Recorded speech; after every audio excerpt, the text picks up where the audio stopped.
दिल्ली में आने वाले विधानसभा चुनाव को लेकर बीजेपी ने अपनी पहली लिस्ट जारी कर दी है। इससे पहले आम आदमी पार्टी और कांग्रेस भी उम्मीदवारों की सूची जारी कर चुकी है। उम्मीदवारों के नामों की घोषणा के बाद से अब कुछ सीटों के गणित को और आसानी से समझा जा सकता है। बीजेपी की पहली लिस्ट में 29 उम्मीदवारों को चुनावी मैदान में उतार दिया गया है। सभी की निगाहें इस बात पर टिकी हुई थी कि आखिर नई दिल्ली से अरविंद केजरीवाल के सामने प्रत्याशी होगा कौन। बीजेपी ने प्रवेश वर्मा पर भरोसा जताया है। कांग्रेस पहले ही इस सीट से पूर्व सीएम शीला दीक्षित के बेटे संदीप दीक्षित को मैदान में उतार चुकी है। अब बात करते हैं नई दिल्ली विधानसभा सीट की, जो कि वीवीआईपी सीट्स में शामिल है, इस लिहाज से भी कि वहां आम आदमी पार्टी के संयोजक अरविंद केजरीवाल 3 बार प्रतिनिधित्व करते हुए इस बार फिर लड़ रहे हैं और दूसरी दिवंगत पूर्व मुख्यमंत्री शीला दीक्षित के बेटे संदीप दीक्षित यहां से चुनावी मैदान में है। इस लिहाज से भी ये सीट बहुत महत्वपूर्ण हो जाती है। लगातार इस विधानसभा से उन्होंने भी 3 बार प्रतिनिधित्व किया है। इस समय यह सीट अरविंद केजरीवाल के पास है। अरविंद केजरीवाल को कड़ी टक्कर देने के लिए कांग्रेस ने पूर्व मुख्यमंत्री शीला दीक्षित के बेटे संदीप दीक्षित को उतारकर एक बड़ा दांव खेलने की कोशिश की है। बीजेपी ने प्रवेश वर्मा को टिकट दिया है। नई दिल्ली विधानसभा सीट बहुत सुर्खियों में रहने वाली है। मुकाबला बहुत दिलचस्प रहने वाला है और वीवीआईपी सीट्स के लिहाज से भी कुछ सीटें दिल्ली की ऐसी हैं जो कि चर्चा में रहेंगी, जिनके मुकाबले पर सबकी निगाहें टिकी होंगी। इसी कड़ी में एक और सीट जिसकी खूब चर्चा होती है, कालकाजी सीट। कालकाजी विधानसभा सीट के बारे में अगर बात करें तो इस विधानसभा में कालकाजी सीट पर वर्तमान में मुख्यमंत्री आतिशी मारलेना है। इसके अलावा कांग्रेस की अलका लांबा है और बीजेपी ने अपने पूर्व सांसद रमेश बिधूड़ी को यहां से उतारकर यहां का मुकाबला बेहद दिलचस्प कर दिया है। 2020 की बात करें तो कालकाजी विधानसभा सीट से आतिशी ने यहां से चुनाव जीता था। करीब 55,800 के आसपास उनके वोट थे। इस बार उनके सामने अलका लांबा हैं, रमेश बिधूड़ी हैं। राजनीतिक विशेषज्ञ कहते हैं कि इस सीट का मुकाबला सबसे ज्यादा चर्चित होने वाला है। एक और सीट जो कि वीवीआईपी सीट भी है और चर्चा इस लिहाज से भी है क्योंकि मनीष सिसोदिया यहां से मैदान में है। हम बात कर रहे हैं जंगपुरा सीट की। जंगपुरा विधानसभा सीट पर चर्चा इस बात की है कि आम आदमी पार्टी ने मनीष सिसोदिया को वहां से उतार दिया तो यह सीट बिल्कुल वीवीआईपी सीट्स की कैटेगरी में हो गई। इस लिहाज से भी कि मनीष सिसोदिया पड़पड़गंज विधानसभा सीट से चुनाव लड़ते रहे हैं, लेकिन इस बार उन्हें जंगपुरा से मौका मिला है। जंगपुरा में आम आदमी पार्टी के वर्तमान विधायक प्रवीण कुमार हैं। नौकरी छोड़कर अन्ना आंदोलन से जुड़े थे, अगर आपको याद होगा तो। और जंगपुरा सीट पर 2020 के विधानसभा चुनाव में प्रवीण कुमार लगभग 45,000 वोटों से जीते थे।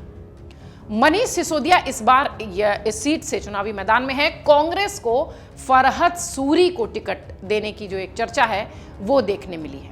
फरहत सूरी से जब अमर उजाला ने बातचीत की तो उन्होंने कई बड़े खुलासे किए। उन्होंने कहा कि मेरी टक्कर बीजेपी से मनीष सिसोदिया तीसरे नंबर पर होंगे।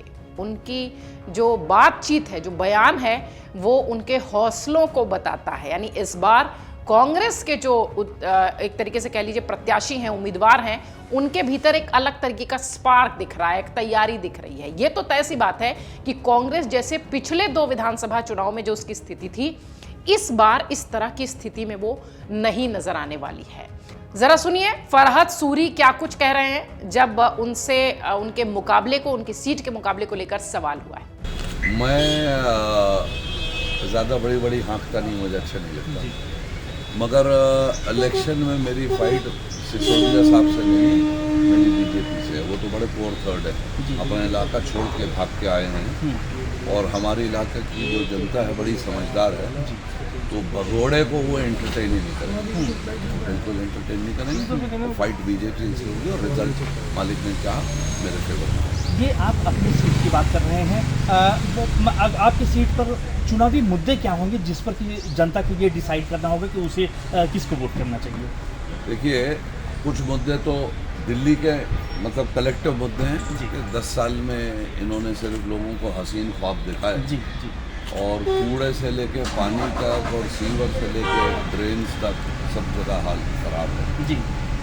और इस कदर हाल ख़राब है कि सिसोदिया साहब जहाँ से आ रहे हैं वहाँ पे उनका एरिया डेवलपमेंट फंड लैप्स हुआ है, काम नहीं किया।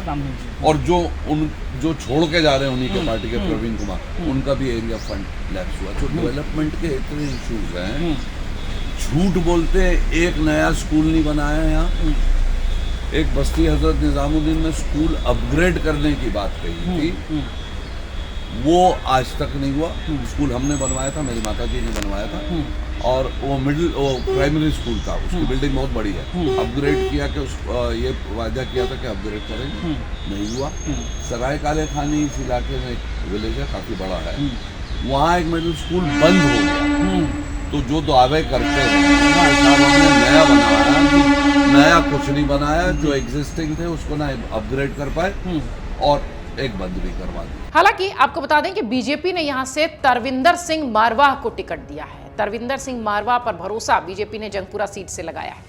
पड़पड़गंज सीट जो हमेशा से चर्चा में रही है मनीष सिसोदिया को लेकर, लेकिन इस बार बड़ा बदलाव देख रही है ये सीट। आम आदमी पार्टी ने यहां से शिक्षक रहे अवध ओझा को पार्टी का उम्मीदवार बनाया है। इससे पहले यहां से पूर्व डिप्टी सीएम मनीष सिसोदिया चुनाव लड़ते रहे हैं। जैसा कि हमने शुरुआत में भी आपको कहा कि यह सीट उस लिहाज से भी महत्वपूर्ण है कि मनीष सिसोदिया यहां से हटे।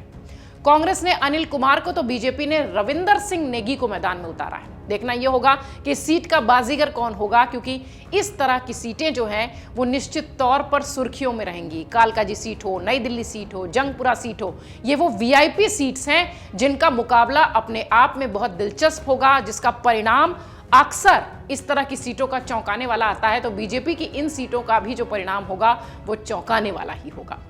अमर उजाला जीवांजलि के सारथी की मदद लें और महाकुंभ में स्नान जरूर करें।